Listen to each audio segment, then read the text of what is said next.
unlocked, just if anybody else wanted to come in for shelter. And so we were all like in the bathroom because that's the safest place about like in the building. And we were just right there with the kids. And then all of a sudden it got all quiet.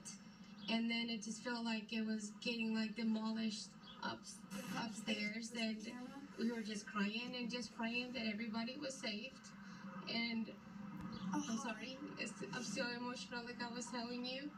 And we just had that feeling like our ears were plugged, like when an airplane lands.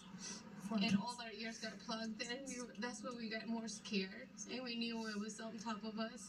And we were just praying and hoping that we were all going to be okay. Such emotional stories coming out of Saturday's storms. You just heard from the owner of the Country Cabins Motel just east of Chariton. That was one of many places badly damaged from the EF3 tornado that hit Lucas County.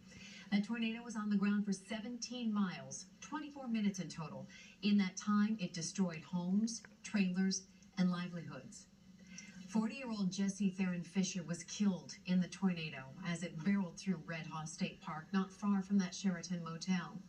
KCCI's Amanda Rooker talked with Fisher's uncle. The two men took cover together when the tornado hit. Well, 2 Lucas County residents were living in this house when a fire tore through in January. They had no choice but to evacuate to Red Haw State Park. Jesse Theron Fisher and his uncle, Gary Smith, tried to take shelter in Red Haw State Park's shower room.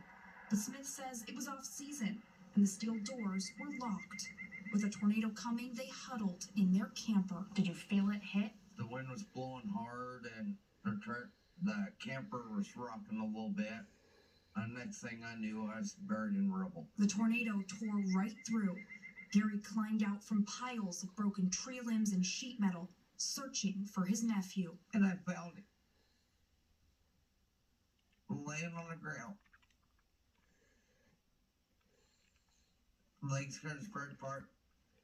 His arms out like this, like somebody would lay down and try to make a snow angel.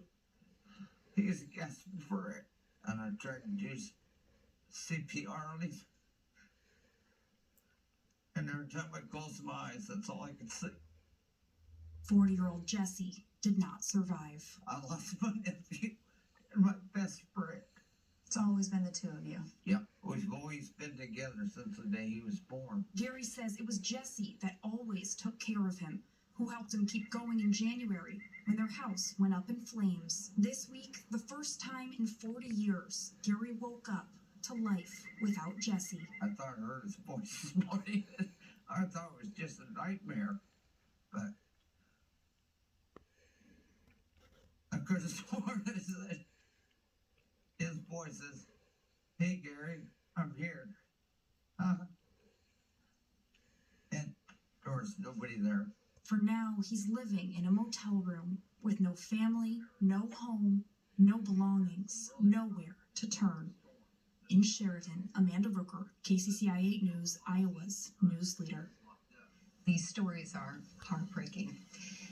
Gary Smith is still recovering from minor injuries. A friend is raising funds to help him with funeral costs and other expenses.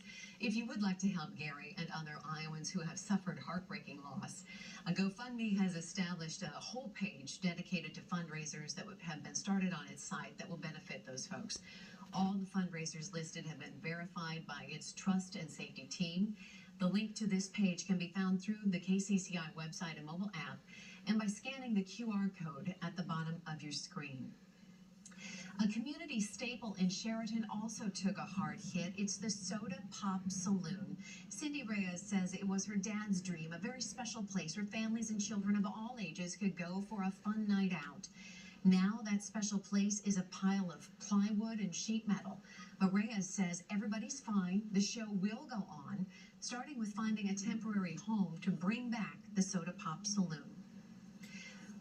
The damage extends further south near the Missouri border.